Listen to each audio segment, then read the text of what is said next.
이 자리 못 넘겠다. 정말로 주는 거야? 진심으로 주는 거야? 자, 거기 눌렀어요. 눌렀어요. 눌렀어. 자, 얘들아 오늘 백석의 시 하나 하고 그리고 한용운의 시 하고 시 3편을 하는 거는 네? 진짜 오바 참치제. 네. 오빠 좋지. 오케이. 자, 지금 2개만.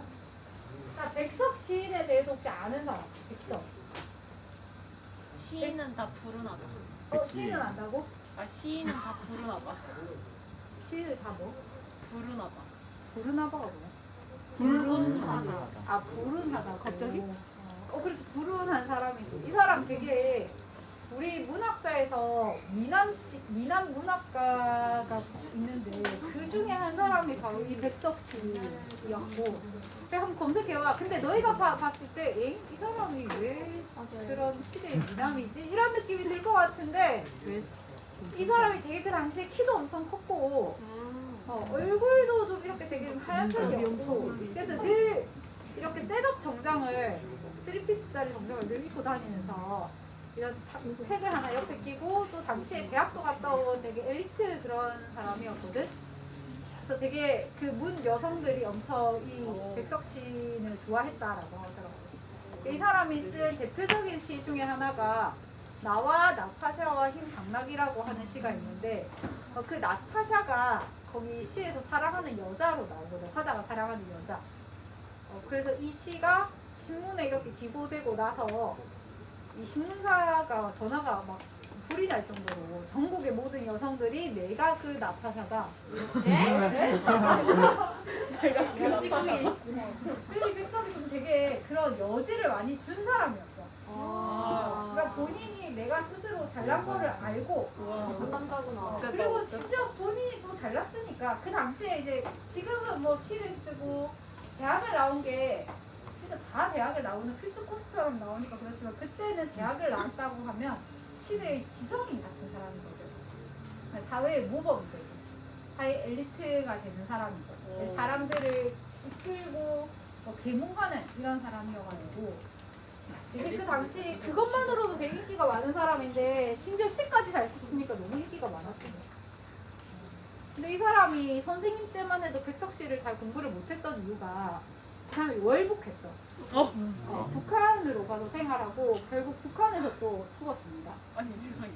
그래서 그 당시에 월북했다는 것 자체가 이미 우리 문학사에서 검열 대상이 돼서 이 백석의 문학을 깊이 다루지 못했는데 제 뒤에 월북이 아니고 납북되었다라는 썰도 나오고 납치된 거예요, 북한에. 그런 내용도 나오고 정권이 김대중 이렇게 정권도 바뀌고 하면서 이 월북이라던가 납북됐던 시인들에 대한 작품이 다시 좀 재조명이 많이 됐어요. 그때 가장 수혜를 많이 입은 사람이 바로 이 백석 시인입니다. 1930년대 활동했던 시인이고 일제강점기 때 활동했었던 그 당시에 1930년대 우리나라가 약간 문학 르네상스 같은 어떤 문화가 진짜 엄청 꽃피우던 그런 때였거든. 1930년대가요? 네, 1930년. 일제강점기. 일제강점기 때 그때 이제 일본이 문화 통치를 시작하던 때니까 문학 잡지들이 엄청나게 많이 생기고 다양한 문학 사조가 많이 생기게 돼. 그리고 그때 약간 외국에 그 요새 그림에도 보면 추상파 이런 것들 있잖아. 그 추상파의 영향을 받고 하면서 전 세계적으로 모더니즘 열풍이 불기 시작하는데 우리나라에도 그 모더니즘 문학 사조가 들어오게 되면서 시나 소설에서 문학 사조가 딱 들어와요. 이 백석과 되게 친하게 지냈던 시인 중에 한 사람이 이상이라고 하는 시인인데 그 이상 시 중에서 오감도라고 하는 시 문제집 말고요. 네, 오감도라고 하는 시를 한번 검색을 해보시면 엥? 하는 느낌이 나. 엥? 하는 느낌이 나. 맨 처음 그 시가 맨 처음에 신문사에서 이렇게 발표가 됐을 때 요즘에는 이렇게 다 뭐 인터넷으로 발표하고 이런 것도 있지만 그 당시에는 신문사가 하나의 매체였으니까 그 미디어였으니까 거기서 시를 발표했는데 일단 그 오감도는 조감도 아니죠 여러분들. 그 건축물에 있으면 이렇게 그 건축물에 이런 설계를 그린 거 조감도라고 하거든. 그 조감도의 오타 아니냐부터 시작해서 이것도 시냐 라고 하는 게 제일 많았어. 그리고 그 시인은 시에다 띄어쓰기도 잘 안 해.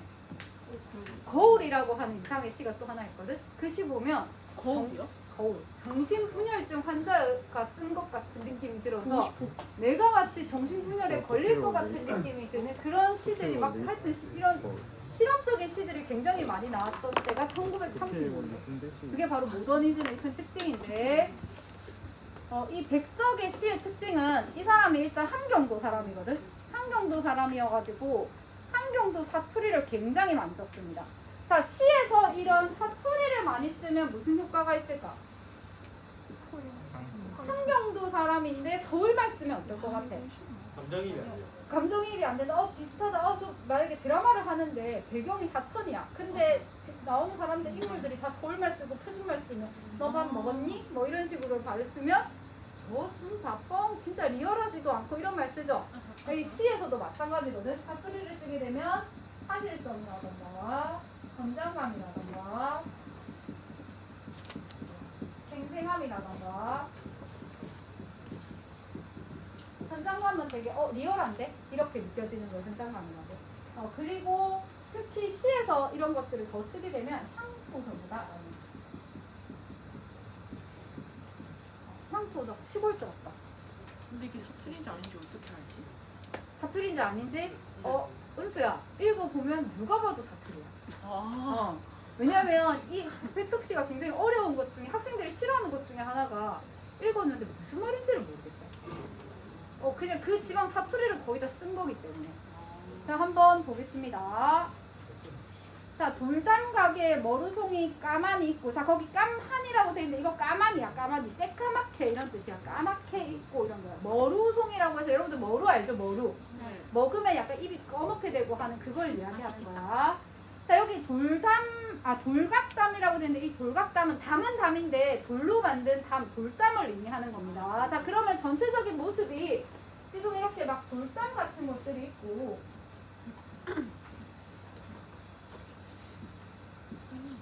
녹화가 안 보여. 이건 없어졌어. 보이나? 보일 것 같아. 미안해. 이쪽으로 돌리면 지성이 머리가. 그래, 이거 빈 꺼도 된다. 머루송이가 거기 까맣게 있는다고 했으니까 좀 시각적 이미지가 보이겠죠. 시각적. 색채적 이미지도 사용이 됐다라고 할 수 있습니다. 이 백석이 그런 좀 시각적 이미지라던가 색채 이미지를 좀 많이 사용을 했었어요. 시각적 이미지. 자, 자갈밭에 아즈까리 알이 쏟아지는 아즈까리가 피마자거든. 피마자 아니? 피마저? 피마자. 아주까리 이거 들어봤는데. 그 피마저가 뭐야? 이렇게 된 그냥 씨앗같이 생긴 건데 씨앗보다는 훨씬 큰데 열매같이 이렇게 된 건데 그냥 이렇게 줄기에 이런 씨앗같이 생긴 이런 알이 되게 많이 있어. 그걸 지금 피마자라고 이야기를 해. 먹는 거는? 그렇지 뭐 옛날 사람들은 뭐 그렇게 하기도 하고 했는데 잘 안 먹지. 그냥 그럼 나도 이거 안 봐도 몰라. 선생님 세대 때도 이런 게 없었어 세대라서. 근데 아즈까리나 피마자는 워낙 시에서 한 번씩 많이 나오는 소재니까. 뭘 나타나는데? 응? 뭘 나타내는 거? 뭘 나타내냐고 그냥 평범한 시골 풍경을 나타내는 거야. 여기서는. 이 모루송이가 있고 피마자가 있는 거는 그냥 일반적인 그 풍경들이야. 지금 1안에서 전체적으로 얘기하는 거는 화자가 지금 있는 공간을 그냥 묘사하는 거야. 근데 얘들아, 화자가 있는 공간을 묘사하는데 굉장히 구체적인 사물들을 가지고 와서 묘사하지. 네. 전체적으로 어디에 서 있는지 알 것 같지? 예. 그러면 시각적 심상이 많이 사용되었다라고 이야기를 해요. 이 백석은 시각적 심상을 많이 사용한 모더니즘 시인이었습니다. 우리 1930년대 모더니즘 시의 가장 큰 특징이 이런 심상을 굉장히 많이 사용했어. 시에서 심상을 많이 사용하면 어떤 특징이라고 할까? 그 시는 어떤 특징을 가진다고 할까? 심상을 많이 사용했다. 이미지를 많이 사용했다. 시각, 청각, 촉각 이런 걸 많이 사용하면 그 시는 감각적이다? 그렇지. 감각적이다라는 거죠. 그래서 감각적인 시들을 많이 추구해서 썼습니다.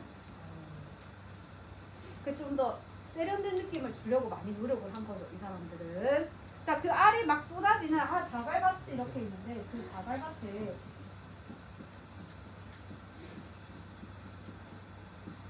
피마자 아즈까리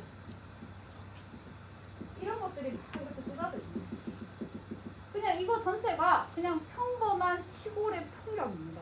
특별한 의미가 있는 거 아닙니다.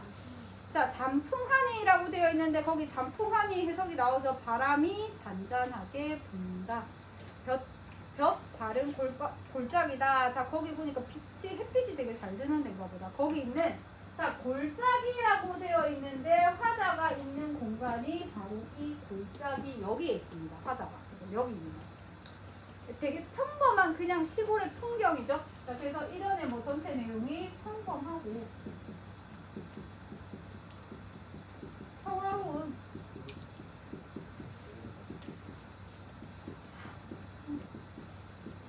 자, 이 평화로운 풍경을 어떻게 그려내고 있다? 시각적으로 색채 이미지를 사용해서 그려내고 있는 거죠. 자, 화자가 골짜기에 있어. 왜 골짜기에 있는지 그 이연을 보면 나옵니다. 아, 이연이야. 그 다음 줄을 보면 나와. 나는 이 골짜기에서 뭐 하려고? 한겨울을 보내려고 집을 한 채 구했대. 그럼 나는 이 골짜기에서 어떤 집이라고 하는 내가 머물 장소를 구했는데 내가 계속 영구토록 머무는 것이 아니고 어떻게? 겨울을 보내는 아주 일시적인 공간으로 여기를 선택했네요. 근데 보통 골짜기에 들어갔다라고 하는 거는 도시의 어떤 반대되는 개념이죠. 나는 도시에 살다가 자연을 찾으러 들어간 거야. 겨울에.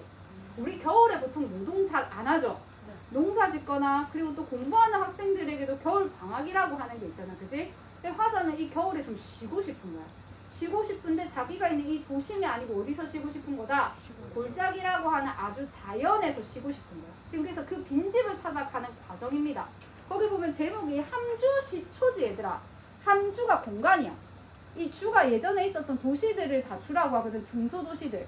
진주, 전주 이런 거 다 중소도시들 주라고 다 붙이죠. 뭐 원주 또 뭔 주가 있는 광주는 너무 크지 않아? 청주 뭐 이런 것들 예전에 있었던. 그러니까 여기 함주도 그런 공간이고 시초는 시를 내가 여행하면서 쓴 시 시리즈를 시초라고 이야기해. 그래서 통영 시초도 있어. 통영에 가면 이 백석 12가 있거든. 근데 12가 뭐지?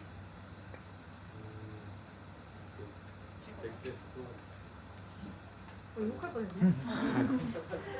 12는 거기 백제의 수도야. 그만하고 맞지?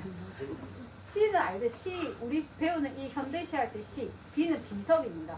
그러니까 비석이 있는데 그 백석 시가 이렇게 새겨져 있어. 직접 새겼어요? 아니 그건 아니고 백석이 이렇게 통영시초를 썼거든. 통영시 시리즈를 썼는데 이 백석이 워낙 메이저 시인이고 하니까 통영이 또 약간 문학의 도시, 예술의 도시 이런 거잖아, 그지? 그래서 그 통영 그거를 말해서 색이. 왜 여기 통영 사람 있어?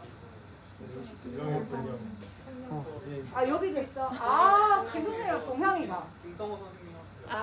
동영이 자랑. 통영의 자랑. 네.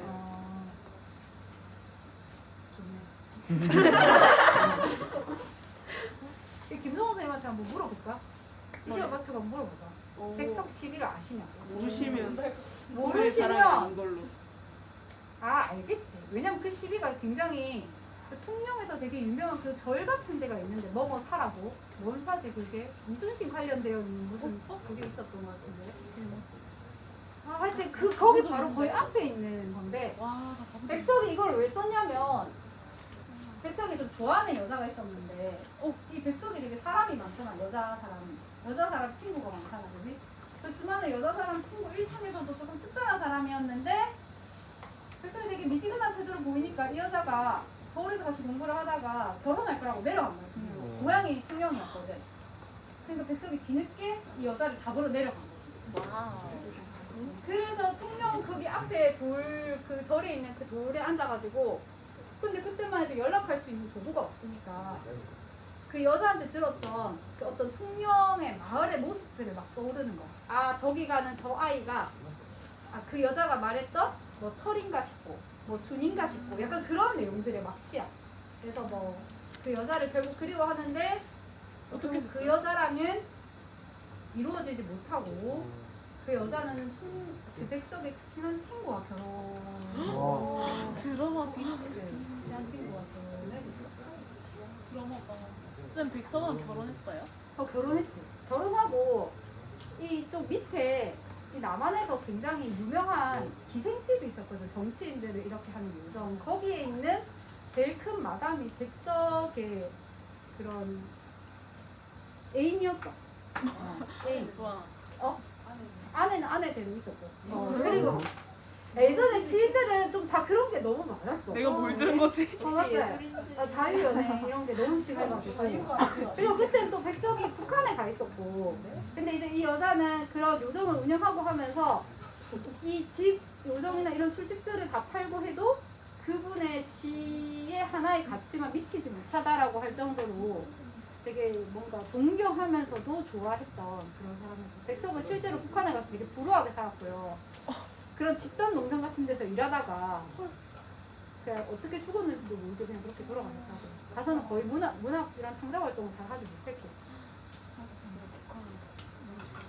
예전에 시인들이 좀 그런 게 되게 많았는데 물론 그렇지 않은 시인도 있는데 물론 그렇지 않은 시인이 대단한 사람들이야. 대표적으로 윤동주나 육사 같은 시인들이 좀 그랬고 그러니까 윤동주가 실제로 시인들의 그런 파락적인 생활 같은 것들이나 모순적인 생활을 접하고 굉장히 힘들고 그렇게 했다고 해요. 되게 고별하게 삶을 살기를 되게 원했으니까 막 하더랍니다. 근데 거의 다 애인이 다 있었었어. 백석도 있었고 이상도 있었고 다 있었어. 신기하죠? 뭐 그치. 왜냐면 시인에게 가지는 우리가 일반적으로 가지는 좀 이미지가 있는데 되게 순수 청년. 순수하고 그 이미지를 그대로 가져봐. 그런 시인들도 아마 많을 거야. 방금 환상을 다 깨부셔 놓으시고 맞지? 희망 심어주신다. 자, 이연에 자, 집이 몇 집 되지 않는 그 몇은 오타가 아니고 자, 몇 집의 그 몇이라고 생각하면 돼. 다 지금 이거 사투리 같은 거나 이런 것들을 다 그대로 살려서 쓴 것들입니다. 그래서 좀 글을 읽을 때 잘 안 읽혀. 집이 몇 집 되지 않은 골안은 골짜기를 뜻합니다. 자, 골짜기가 그만큼 좀 이렇게 번화하거나 그런 시골이 아니고 굉장히 집도 몇 채가 안 된다는 거지. 모두 텃밭인데 텃밭이야. 텃밭에 김장감이라고 되는데 이거 김장재료라고 보면 됩니다. 김장재료. 겨울이니까 한 12월쯤에 보통 집에서 다 김장하죠. 겨울 나려고 지금 준비를 하는 거야. 지금 그 이연 부분은 어떤 내용이냐면 이 사람이 집을 구하려고 골짜기 안으로 들어갔거든. 자, 여기서부터는 이제 골짜기라고 하는 공간이야. 자, 이 골짜기 안에 집을 구하러 들어갔는데 지금 이 마을들 한 집 한 집의 모습들을 보는 거야. 어디 빈집이 있는가. 얘들아, 근데 마당에 김장감이 일단 있다는 것 자체가 이 집이 비었다는 거야. 사람이 산다는 거야. 산다는 거죠. 그래서 빈집을 잘 안 보인다 이런 내용들입니다. 자, 여기에 김장감이 막 김장 재료들이 막 있고 뜰악에 잡곡 낯가리가 쌓였다. 그러니까 지금 이 뜰악 같은 것도 다 마당이라고 생각하면 돼. 자, 이렇게 몇 집이 잘 되지도 않는데 요 집 안을 보니까 김장 재료도 있고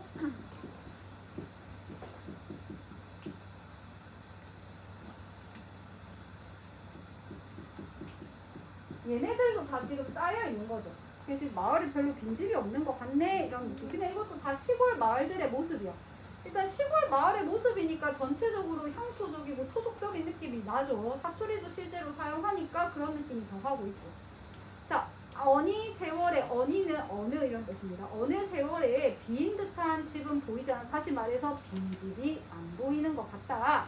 그래서 나는 작고인데 작고겠죠. 작고 고란으로 깊이 들어갔다. 왜?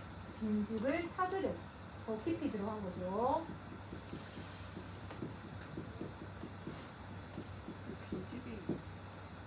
자, 골이 다한 산대 밑에 골이 다하는 골짜기 끝. 골짜기 끝, 산대는 산골짜기입니다. 산골짜기 밑에 자그마한 돌 능화집이 있다고 하는데 돌 능화집은 기와집은 지붕이 이렇게 기와로 되어 있는 거잖아. 기와 대신에 돌로 되어 있는 게 돌 능화집이라고 생각을 하면 돼. 자, 돌 능화집 한 채가 있는데 이 돌 능화집이 빈집이야.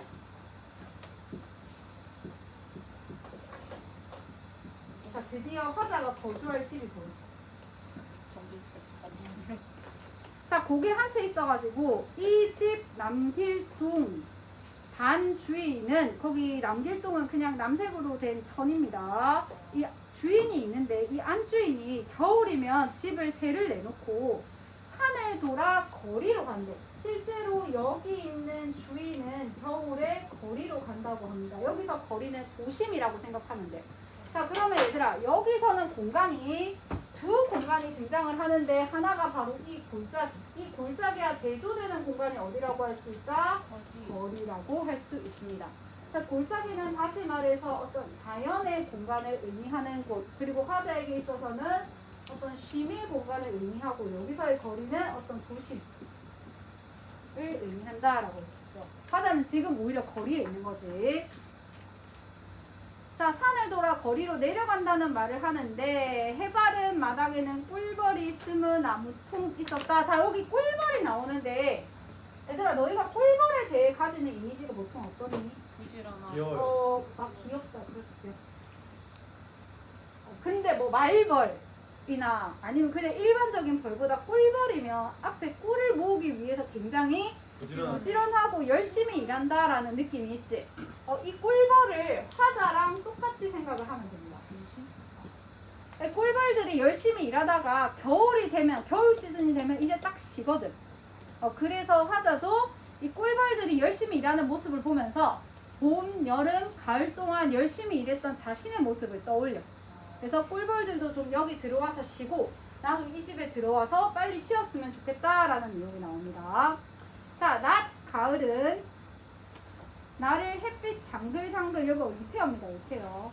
자, 장글장글, 햇빛이 엄청 내리쬐는 걸 장글장글이라 하는데, 위태어, 의성어 이런 것들을 다 묶어서 음성상징어라고 하죠. 음성상징어를 사용하면 무슨 효과가 있을까? 재밌다. 시에서 사용하면. 음률.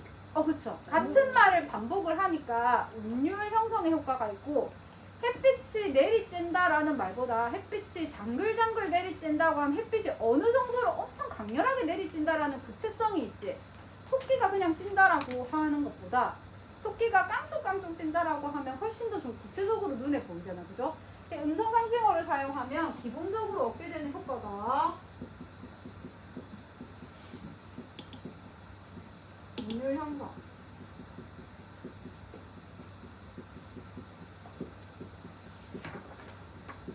구체적으로 보여주고 행동감을 주고, 이런 것들 전부 다 기본적으로 가지고 갑니다. 여기도 마찬가지. 햇빛이 엄청 내리쬐는가 봐. 거기 텐마루에 딱 화자가 앉아가지고 지난 여름 도락구는 트럭입니다. 트럭을 타고 장진 땅에 가서 꿀을 치고 왔다는 이 벌들을 바라보며, 장진 땅에 가서 꿀을 치고 왔다는 이 벌들은 지난 가을이나 뭐 이럴 때 여름에 굉장히 열심히 일했던 벌들의 모습이고, 이 열심히 일한 벌들의 모습을 보면서 화자는 자신을 떠올리는 거야. 열심히 일한 자신의 모습을. 날이 어서 추워져서 쑥 국화꽃도 시들고, 얘들아, 쑥 국화꽃이 시들면 겨울입니다. 겨울 타이밍을 얘기하는 거야. 이 바지런한 백성들도, 바지런한 백성들은 꿀벌들이죠. 이 꿀벌들도 다 제 집으로 들은 뒤에 이 고란으로 올 것을 생각했다. 그러니까 벌들도 겨울이 되면 다 자기 집에 들어와서 쉬는 것처럼 나도 겨울이 돼서 이 고란에 있는 집으로 들어와서 쉬었으면 좋겠다라는 내용이 담겨 있습니다. 시가 이게 끝이에요? 시가 이게 끝이에요? 네, 이게 끝입니다. 근데 옆에 뒤에 오라고 되어 있지? 네. 시리즈니까 6도 있겠죠? 기승전결이 없이 그냥 살고 싶다. 살고 싶다. 이런 느낌이. 신기하다. 자, 79쪽에 한용운 님의 침묵 바로 한번 보겠습니다. 그리고 이제 꺼도 된다. 님의 침묵은 쌤이 촬영한 게 있어서